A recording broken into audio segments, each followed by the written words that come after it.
Commander Astrax stood on the bridge of her battleship, the Nexus Dominion. Her tall figure cast a long shadow across the control room. The purple light from nearby stars reflected off her scaled skin. She was the pride of the Xyleran Empire, having conquered 12 planets in just 1 year. "Commander, we have found a new planet," said her first officer. "It is called Earth." Astrax nodded. Her amber eyes narrowed as she looked at the blue planet on the main screen. It looked small and weak. The people there had barely started space travel. They would be easy to conquer. "Prepare the scout ships," she ordered. "I will lead this mission myself." This was not normal. Usually she would send others first. But something about this planet made her curious. Her second-in-command looked surprised but did not question her. No one questioned Commander Astrax. Down on Earth, Jack Bennett worked late at the Lunar Observatory. At 34, he had seen many strange things in his life. As a former Navy SEAL, he had been in dangerous situations all over the world. Now he worked in space security, keeping an eye on the stars. "That's odd," he said to himself, looking at the computer screen. Something big was moving toward Earth. It was slowing down, which meant it wasn't a comet or asteroid. It was a ship. A very large ship. Jack picked up the phone. Within an hour, every major government knew about the object. Within 2 hours, all global communications suddenly stopped working. By nightfall, strange lights appeared in the skies above major cities. The world's military forces scrambled to respond. Fighter jets took off but couldn't get near the alien ships. Their engines simply stopped working when they got too close. "Mr. Bennett, we need you," said General Patel when he arrived at the observatory. "The President has ordered a first contact team. You're on it." Jack didn't ask why. He knew it was because of his unique background science knowledge combined with combat training. If these aliens were friendly, great. If not, they needed people who could think quickly in dangerous situations. The meeting place was set for the Nevada desert, far from major cities. Jack stood with 5 others, 2 scientists, a language expert, a diplomat, and another military officer. They waited as the sun set and the stars came out. "They're here," whispered one of the scientists. A light appeared in the sky, growing larger as it came closer. It wasn't one of the big ships they had seen earlier. This was smaller, probably a scout ship. It landed about 100 yards away, sending up a cloud of dust. For a minute, nothing happened. Then a door opened in the side of the ship. Light spilled out, and 3 figures walked down a ramp. Jack felt his heart beat faster. Real aliens. They were tall, at least 7 feet, with scaled skin that changed color slightly as they moved. They walked on 2 legs and had 2 arms, but that's where the similarities to humans ended. Their faces had no nose, just breathing slits. Their eyes were large and changed color from amber to purple. The alien in front wore some kind of armor with markings on it. The translator in Jack's ear buzzed to life. "I am Commander Astrax of the Xyleran Empire," said the alien. Her voice was surprisingly musical, with multiple tones at once. "Your planet is now under our protection." The diplomat stepped forward. "We welcome you to Earth. We hope to establish peaceful relations." Commander Astrax held up a hand. "You misunderstand. Protection means oversight. Your leaders have been contacted. Your militaries have been neutralized. This meeting is merely a courtesy." The others in the human group shifted nervously.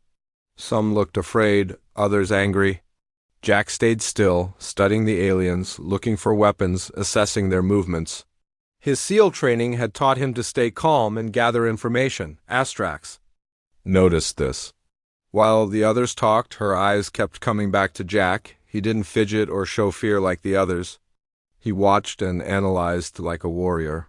"You," she said suddenly, pointing at Jack. "What is your function?"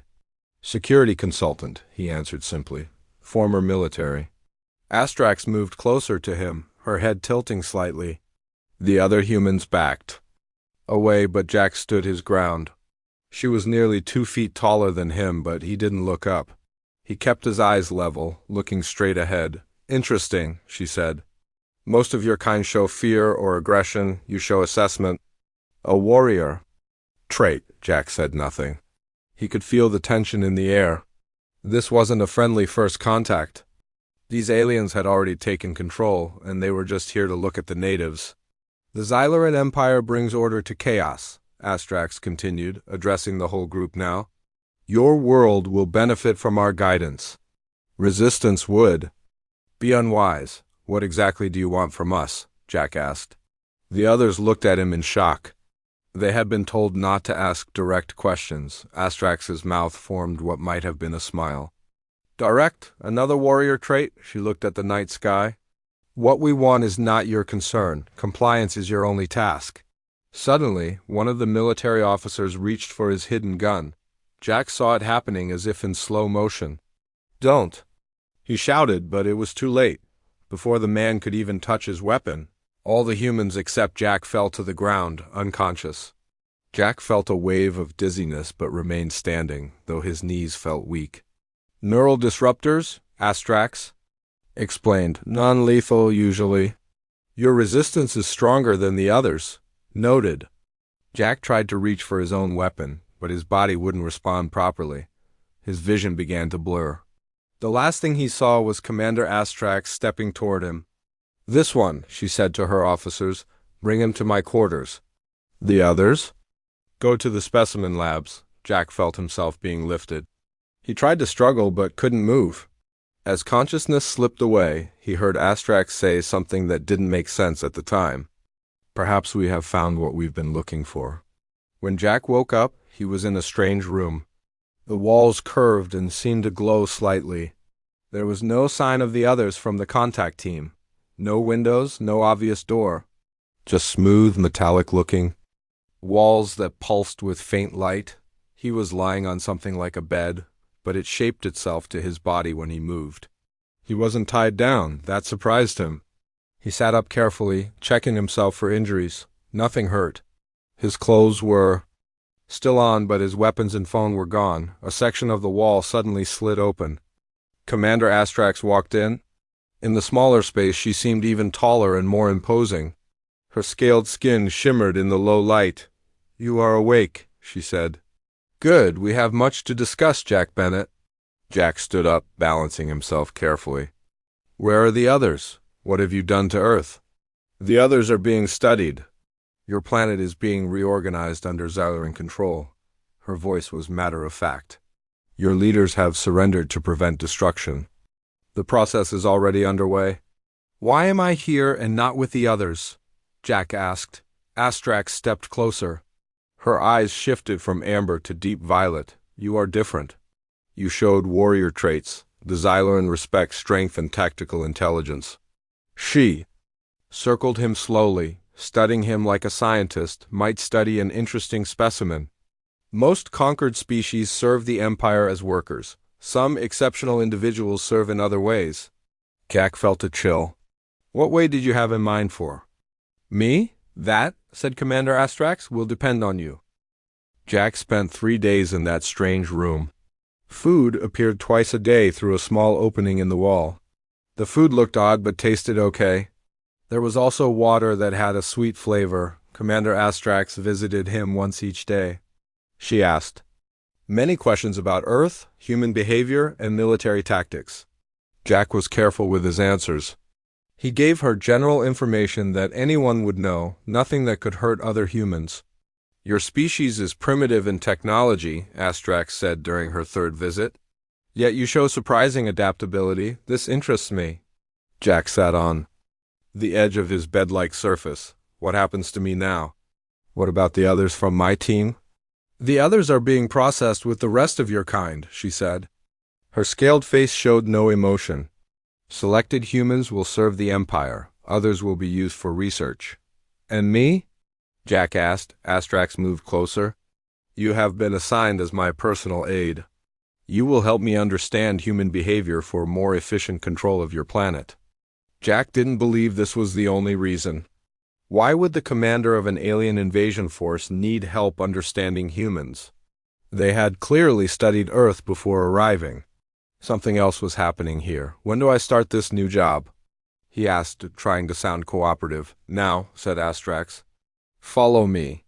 The wall opened, and Jack saw a hallway for the first time. It had the same curved design and glowing walls as his room. Astrax led him through a maze of corridors. Other aliens stopped and stared as they passed. Jack guessed they hadn't seen many humans up close. They entered a large room with windows that showed the stars and Earth below. Jack felt a tightness in his chest, seeing his planet from space. It looked peaceful from here. You couldn't see the invasion happening. This is the command center, Astrax explained. You will assist me here and in my private quarters. Screens around the room showed maps of Earth with red dots covering major cities. Jack realized these were Xyloran control points. The invasion was already far along. A tall Xyloran male approached them. He wore a uniform with fewer markings than Astrax's. Commander, the human resistance in the area called Europe has been neutralized, he reported. We have selected 2,000 specimens for the first harvest. Jack tensed at the word, harvest. Astrax noticed his reaction. Leave us, Officer Krell, she ordered. When they were alone near the window, she turned to Jack. You are concerned about the harvest. It wasn't a question, but Jack answered anyway. What are you harvesting from humans? Information, primarily, she said. And genetic material. Your species has certain ... qualities that interest our scientists. Jack tried to keep his voice steady. Are people being hurt? The process is not pleasant, Astrax admitted. But most survive? Most? Jack felt sick. Astrax's eyes shifted to a deeper purple. The weak do not survive. This is the way of all species, is it not? On your world, the strong consume the weak. We've evolved past that, Jack argued. Advanced societies protect the vulnerable. Astrax made a sound that might have been a laugh. And yet your planet has wars, poverty, and suffering. Do not pretend. Moral superiority, human? She was right about the problems on Earth, but that didn't justify what the Xylorans were doing. Jack decided to change his approach. You said I'm here to help you understand humans better, he said. Then understand this, humans fight hardest when cornered. The more people you harvest, the more resistance you'll face. Astrax studied him for a long moment, an interesting perspective. Perhaps there is wisdom in it. She turned to look at Earth. Come, I will show you the rest of my ship. Over the next few days, Jack learned much about the Nexus Dominion and its commander. The ship was massive, with over 3,000 Xyloran crew members. Astrax was one of the highest-ranking commanders in their fleet. She had earned her position through combat and strategic brilliance. He also learned that Xyloran society was female-dominated. Males served as scientists, engineers, and caregivers. All military and political leaders were female. They evolved from desert predators on a harsh planet, which explained their tough, scaled skin and amber eyes that could see in near darkness. Jack was given limited freedom to move around certain areas of the ship. He was always watched, but not obviously restrained. He used this freedom to learn the ship's layout and observe the aliens' routines. If he ever got a chance to escape or help Earth, he needed to be ready. Meanwhile, on Earth, a small group of humans had escaped the initial capture. Lisa Carter, a physicist who had been working on experimental shield technology, had hidden her lab beneath a farm in Iowa. The aliens hadn't discovered it yet. Lisa gathered survivor soldiers, scientists, and engineers who had evaded the Xylorans. They managed to salvage equipment and set up a hidden base. The aliens have taken control of all major cities, said Greg, a former Army Ranger. They're rounding up people for something they call processing. Lisa nodded grimly. We need to understand their technology if we're going to fight back. Has anyone seen their weapons up close? I have, said Diane, a police officer who had escaped during the initial attack. They don't look like weapons. More like tools that they point at people. No bullets or beams. People just fall down when they use them. Lisa wrote this information down, neural disruptors maybe. We need to figure out how they work and if we can block them. The small resistance group worked day and night, trying to understand the alien technology. They managed to intercept some communications between Xyloran ships. Most was in their language, which humans couldn't understand yet, but they caught glimpses of information. "Look at this," said Kyle, their communication expert. "They keep mentioning genetic samples and compatibility testing. I think they're doing some kind of medical research on humans. Or they're looking for weaknesses," Greg suggested. "Either way, we need more information," Lisa said. "We need someone on the inside." Back on the Nexus Dominion, Jack was eating dinner with Commander Astrax. This had become a strange routine. She seemed curious about human customs and asked many questions about Earth cultures. "Your people fight among themselves over resources, territory, and beliefs," she said. "Yet you object when we do the same." "The difference is choice," Jack replied. "Humans fight, yes, but we also choose peace sometimes. We negotiate, we compromise, your empire just takes." Astrax considered this. Choice is a luxury of the powerful. The Xyloran were once weak and nearly destroyed by another species. We learned to conquer or be conquered. For a brief moment, Jack saw something like emotion in her alien features. "What happened to your people?" he asked. "That is not relevant to your duties," she said sharply. But then she added, "Perhaps I will tell you someday, if you prove trustworthy." Later that night, alone in his quarters, Jack reviewed what he had learned. The Xylorans weren't just conquerors. They were afraid of something in their past. And they needed something from humans, something genetic. He also realized something else. Commander Astrax was different with him than with her own crew. With them, she was cold and efficient. With him, she showed curiosity and even hints of doubt sometimes. Jack wasn't sure what this meant, but he sensed an opportunity. If he could understand Astrax better, maybe he could influence her. And if he could influence her, maybe he could help Earth. What he didn't know was that Astrax was being watched too. Her superiors had noticed her unusual interest in the human, and they didn't like it at all. 2 weeks passed since Jack's capture. He now moved around the ship with more freedom. The Xyloran crew had grown used to seeing him with Commander Astrax. Some still looked at him with disgust, but others showed curiosity. One day an alarm blared through the ship. Jack was in the command center with Astrax when Officer Krell rushed in. "Commander, there has been an attack on our processing center in the region called Colorado," Krell reported. "Humans destroyed equipment and freed 47 specimens." Astrax's face hardened. "Casualties? 6 Xyloran guards dead. 12 humans killed during the escape." Jack kept his face blank, but inside he felt hope. People were fighting back. Astrax turned to him. "You said humans fight hardest when cornered." "It seems you were right. What will you do?" Jack asked carefully. Standard protocol calls for punishment strikes. "Destroy a nearby settlement as warning." Her eyes studied Jack's reaction. "Do you think this would be effective?" Jack knew his answer mattered. "No, it would only create more resistance. People who have nothing left to lose fight the hardest." Astrax was quiet for a moment. "What would you suggest instead?" This surprised Jack. Was she really asking his advice? He chose his words carefully. "Increase security at other facilities. Show strength without cruelty. The resistance is small. Now, don't give others reason to join them." Astrax looked at Krell. "Increase security at all processing centers. No punishment strikes at this time." Krell seemed shocked. "Commander, High Command expects." "I am aware of protocols," Astrax cut him off. "This is a tactical decision." Dismissed. After Krell left, Astrax moved closer to Jack. "Your insight may prove valuable, but do not mistake tactical consideration for weakness." "I will crush resistance if necessary." Jack nodded. "I understand." That night, something unusual happened. An alarm woke Jack from sleep. His door opened and 2 Xyloran guards entered. "Come with us," one ordered. "Commander Astrax is not to know of this." Jack tensed, ready to fight, but the guards had weapons. They took him to a different part of the ship he had never seen before. They entered a dark room where another Xyloran waited. This one had different markings on her armor. Jack recognized the sign of higher rank. "I am Fleet Commander Verax," she said, "Supreme Commander of this sector." Jack stood straight. "Why am I here?" "To answer questions." Verax circled him slowly.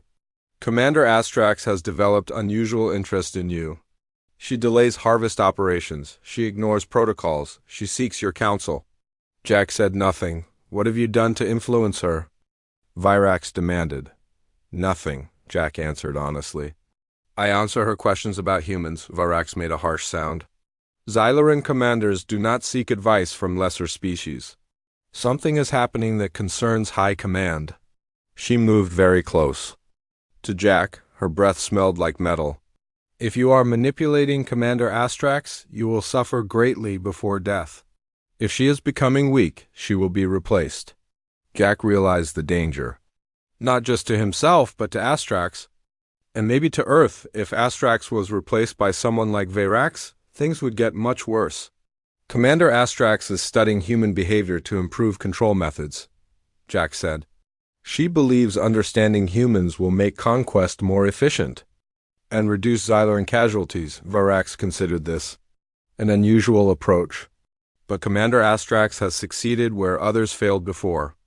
Perhaps this is why she stepped back. You will report any sign of weakness or improper attachment. Loyalty to the Empire comes before all else. The guards returned Jack to his quarters. He couldn't sleep. Astrax was in danger because she showed slight mercy. And if she was removed, Earth would face a more brutal commander. The next morning, Astrax came to his quarters instead of summoning him to the command center. There is a problem, she said without greeting. High Command questions. My methods. Jack was careful. Because of yesterday's decision? That and other things. Her eyes studied him. My interest in human culture is seen as unnecessary. My conversations with you are seen as inappropriate. Jack took a risk. Why do you talk to me so much? You don't need my help to conquer Earth. Astrax was silent for a long moment. When she spoke, her voice was quieter. The Xyloran conquered 12 worlds in this sector. None resisted as creatively as humans. None showed such ... spirit. She seemed to search for the right word. Most species surrender completely once they see our power. Humans keep fighting. Even when defeat is certain, it's who we are, Jack said. We don't accept no-win situations. This fascinates me, Astrax admitted. The Xyloran were once like this, long ago, before the Empire, before the Great Dying. The Great Dying? Jack asked. Astrax looked like she regretted her words. It is not spoken of to outsiders. But Jack sensed an opening. Sometimes sharing a burden makes it lighter. Astrax looked surprised at this human saying. After a moment, she sat down opposite Jack, something she had never done before. The Xyloran were once a proud but peaceful species, she began. Then the Drex came. They needed our world's resources. They brought disease that killed 4 in every 5 Xylorans. Her voice grew hard. We were unprepared, weak. The survivors vowed never to be victims again. We rebuilt, created weapons, and when we were strong enough, we destroyed the Drex completely. Jack understood now. So the Empire expanded to prevent any threat from ever arising. Yes, conquest became security. Security became our culture. Astrax looked at him, but something was lost. Xyloran no longer create art. We no longer question. We only conquer and control. Jack was stunned by this confession. Why are you telling me this? I do not know, she admitted. Perhaps because you will never speak to another Xyloran. Perhaps because seeing humans fight reminds me of what we once were. Jack thought carefully before speaking. There's another way besides endless conquest. Humans have fought terrible wars, but we've also built peace through cooperation. Peace through weakness, Astrax said dismissively. No, peace through strength and choice, Jack countered. The strongest human nations could destroy others, but choose alliance instead. Real strength is having power and choosing not to use it, Astrax stood suddenly. These thoughts are dangerous. Forget we spoke of this. She left quickly, leaving. Jack alone, he realized something important had just happened. Astrax had shown doubt about the Empire's ways. It was small, but it was something. Meanwhile on Earth, Lisa Carter's resistance group had grown. The successful raid in Colorado had inspired others. Small groups across the world began communicating using old radio technology that the aliens couldn't easily track. Lisa's team had made an important discovery. They captured a damaged Xyloran scout ship and found information in its computer. The Xylorans are dying, Lisa told her team as they gathered in their underground base. Their genetic structure is breaking down. Something in human DNA might help them. That's why they're taking people for processing, Diane realized. They're looking for compatible genes. And once they find what they need, Greg asked. Lisa's face was grim. They probably won't need the rest of us anymore. The team looked at each other in silence. The situation was worse than they thought. They weren't just fighting for freedom. They were fighting for survival. We need to hit them harder, Greg said. Destroy more processing centers. No, Lisa replied. We need to find their weakness. And I think I know how. Jack noticed a change in Astrax after their conversation about the Xyloran past. She became more distant and formal with him in public. But in private, she continued to ask questions about human culture, history, and beliefs. It seemed like she was struggling with something inside herself. One day, Jack was helping in the engine room under guard when an explosion rocked the ship. Alarms blared. A section of ceiling collapsed, trapping a young Xyloran engineer. Without thinking, Jack rushed to help. He lifted the heavy metal piece just enough for the Xyloran to crawl free. The other aliens stared at Jack in shock. Why would a human help save a Xyloran? News of Jack's action spread quickly through the ship. When Astrax heard about it, she came to his quarters. Why did you save Officer Millar? She asked. He is your enemy. Jack shook his head. He's not my enemy. He's just a person doing his job. I wouldn't let anyone die if I could help. Astrax seemed confused by this. Even though we invaded your world? Even though we take your people for processing? Those are your actions, not his, Jack explained. And yes, I oppose what you're doing to Earth, but letting someone die doesn't help anything. Astrax was quiet for a long time. You are unexpected. Jack Bennett. That evening, Astrax invited Jack to her private quarters. This had never happened before. Her room was larger than his, but just as simple. The only personal item was a strange crystal sculpture on a shelf. What is that? Jack asked, pointing to the sculpture. A memory stone? Astrax said. It contains images of my home before I joined the fleet. She touched it gently. The last piece of who I was before becoming commander. She turned to face Jack. High Command has ordered increased processing. They want genetic material from 10,000 more humans within 7 days. Jack felt sick. That's mass kidnapping. That is the Empire's way, Astrax said flatly. But I find myself hesitating. Jack hardly dared to breathe. Was she actually questioning her orders? Because of you, I see humans differently now, she continued. You are not simply resources to be used. You have courage, compassion, and honor. These are traits the Xyloran once valued above all else.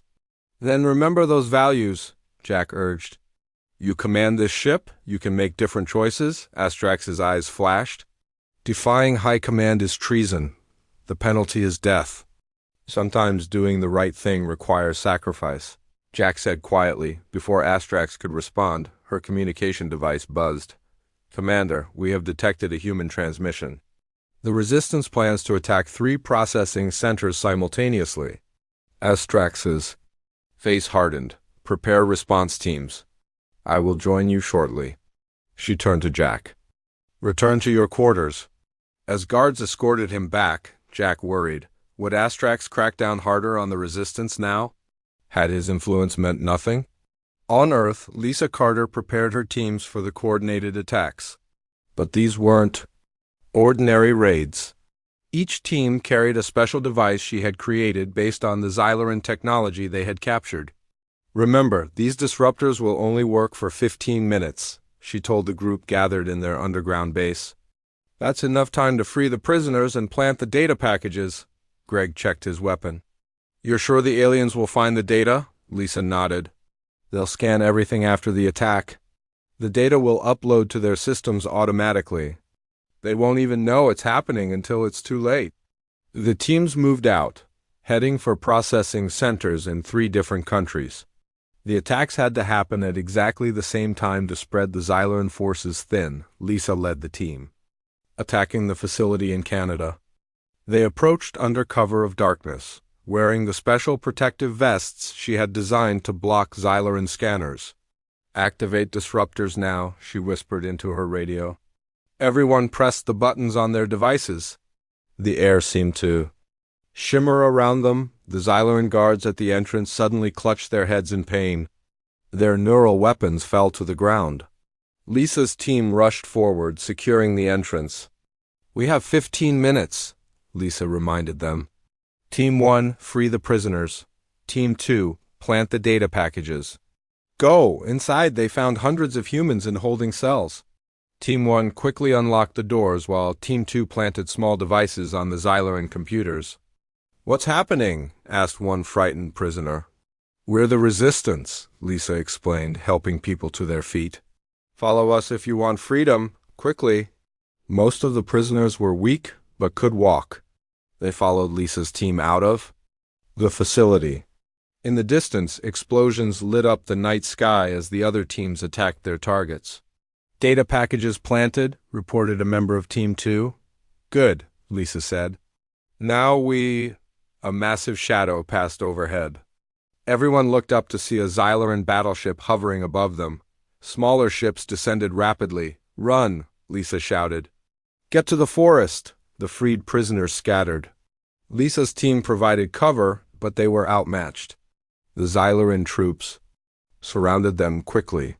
Their disruptors had stopped working. The 15 minutes were up. Lisa found herself face to face with a tall female Xyloran in ornate armor. This was clearly a high-ranking officer. "You are the leader of this resistance?" The Xyloran asked. Lisa stood straight. I am Commander Astrax. You and your team will come with me." Instead of killing them on the spot, the Xylorans took Lisa and 5 others prisoner. They were brought aboard the massive battleship and placed in separate cells. Hours later, Lisa was taken to what appeared to be a command center. Commander Astrax waited there along with a human man Lisa didn't recognize. "This is the resistance leader," Astrax told the man. The man looked at Lisa with surprise. "I'm Jack Bennett, former Navy SEAL. Lisa Carter, physicist." She studied. Jack suspiciously, "Why are you free? Are you working with them?" "It's complicated," Jack said. He turned to Astrax. "Why did you bring her here?" Astrax's eyes shifted between violet and amber. "Because a decision must be made, and I find I cannot make it alone." She activated a screen showing Earth. "High Command has ordered me to increase. Processing immediately. They have also ordered elimination of all resistance members." Lisa tensed, expecting death. "However," Astrax continued, "I find myself questioning these orders for the first time in my career." Jack stepped closer to Astrax. "What's changed?" "I reviewed the data from the processing centers after the attacks," Astrax said. Hidden within was information about a potential alternative. A way to solve our genetic problems without harvesting humans. Lisa couldn't hide her surprise. The data packages had worked. "You planted this information," Astrax said to Lisa. "It wasn't a question." "Yes," Lisa admitted. "We found it in a damaged scout ship we captured. Your scientists were exploring voluntary gene therapy, but the military overruled them. They thought conquest was faster," Astrax nodded slowly. "This matches what our own scientists once proposed." Before High Command chose the invasion path, she turned to face both humans. "I now face a choice that will determine the fate of both our species. Continue the invasion as ordered or explore this alternative. One path is certain but bloody. The other is uncertain but may save both our peoples." "Why tell us this?" Jack asked. "Because this choice affects your world," Astrax replied. "And because I find I no longer wish to decide the fate of billions alone." Lisa looked at Jack, then back at Astrax. "What exactly are you proposing, Commander?" Astrax's answer would change everything. "An alliance."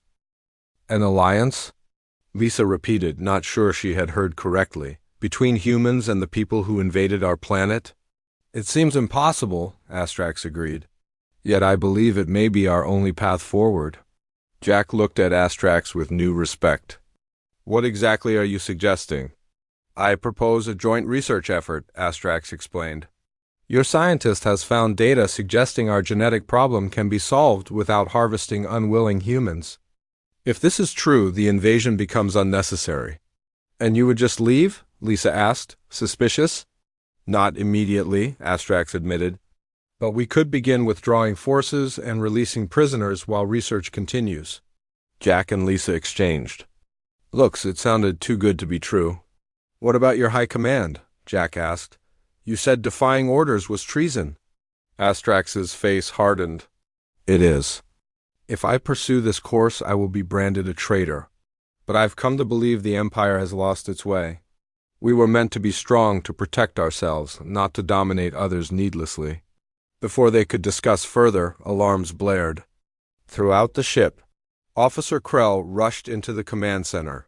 Commander, Fleet Commander Virax's ship has entered orbit. She demands to speak with you immediately, Astrax tensed. She is here too soon. Secure the human prisoners in my private quarters. I will deal with Virax. Guards took Jack and Lisa to Astrax's quarters. Once alone, Lisa turned to Jack. Can we trust her? She asked.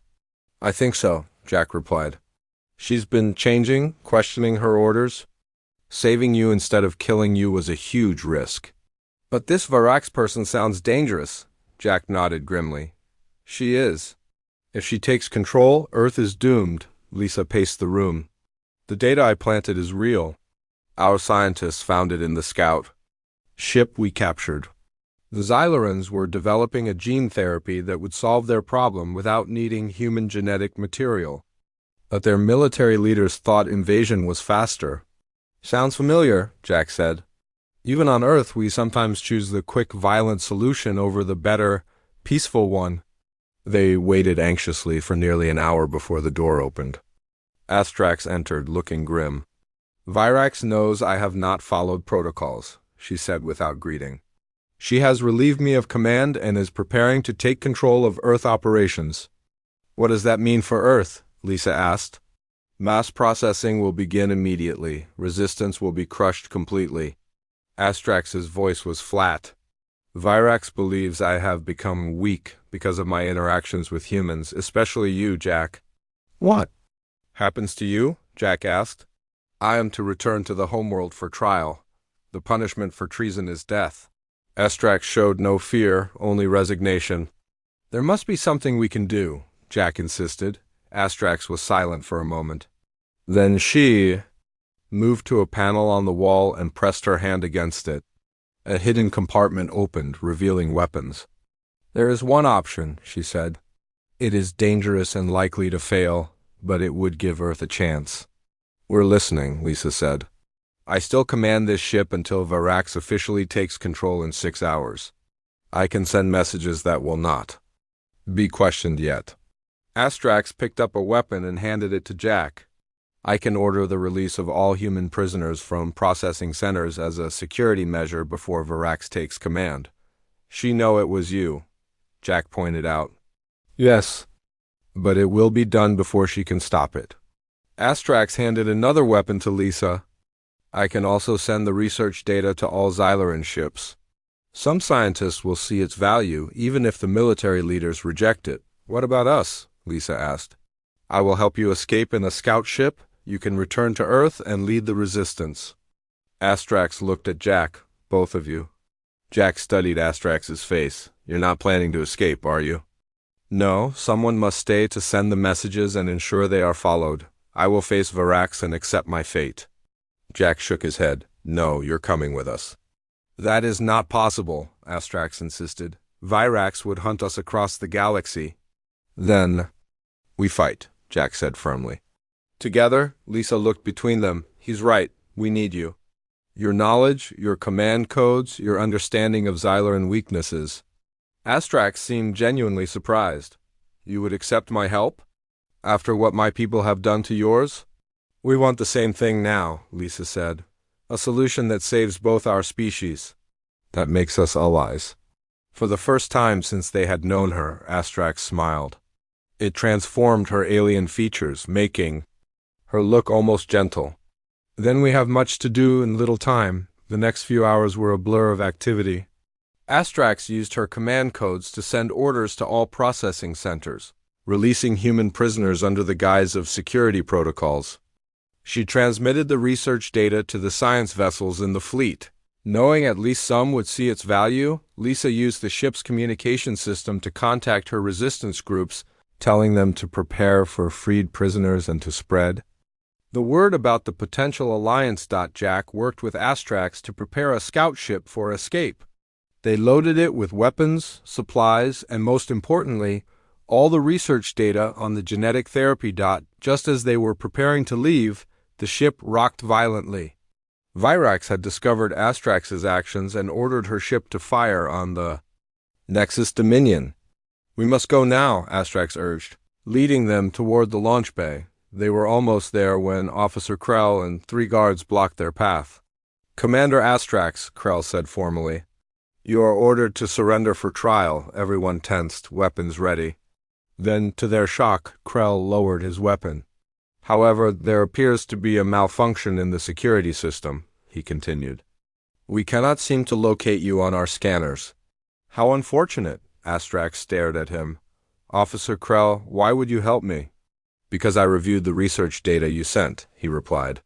"It offers hope without bloodshed. The old Xyleran would have chosen this path." He stepped aside. "You have 5 minutes before I must report this encounter." They rushed to the scout ship and launched just as Virax's forces entered the bay. The small ship darted away from the massive battle cruisers heading for Earth. "They will follow us," Astrax warned as she piloted the ship. "Let them," Jack said. "We'll be ready." As Earth grew larger in their viewscreen, Lisa looked at their unlikely alien ally. "What made you change, Commander? Why risk everything for us?" Astrax glanced at Jack, then back to the controls. "I was given a choice by the Empire. Be a ruthless commander or be replaced. For years, I chose to be what they wanted." Her eyes shifted to a soft violet color. "Then I met humans who showed courage, compassion, and a willingness to help even their enemies. Jack saved a Xyleran who would have let him die. Your people fought not just to survive, but for the right to choose their own fate." She turned to face them fully. "I realized I wanted that choice too. To be more than a conqueror, to find a better way." The scout ship entered Earth's atmosphere, flying toward the hidden resistance base. As they landed, people gathered around, staring in fear and wonder at the Xyleran commander who stepped out with Jack and Lisa. "This is Commander Astrax," Lisa announced to the crowd. "She has chosen to help us. Together, we're going to find a solution that saves both our peoples." There were murmurs of disbelief and anger. Jack stepped forward. "I know this seems impossible," he said. "But sometimes the greatest enemies can become the strongest allies. Astrax risked everything to help free our people. Now we have a chance. For peace instead of war." Astrax looked out at the human faces. Some showed fear, others anger, a few showed cautious hope. She had chosen this path knowing it would be difficult. She had rejected being their conqueror. She would not be their captive either. She would be their ally, perhaps in time their friend. And maybe something more, she thought, glancing at Jack. The choice had been made. Now they would face the consequences together.